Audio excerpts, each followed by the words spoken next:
DNA transformation involves the transfer of naked DNA into recipient cell.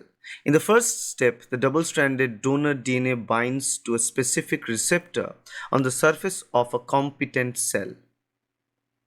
Or one strand of the donor DNA is degraded by nucleases while the other strand enters the cell. The single-stranded donor DNA pairs with an homologous region on the recipient DNA and is integrated into the recipient genome by a breakage and reunion mechanism called homologous recombination. If there are any differences between the nucleotide sequence of the donor and recipient DNAs, the mismatch repair system comes into play. The repair system involves and removes either the donor or recipient strand and replaces it with the complementary sequence.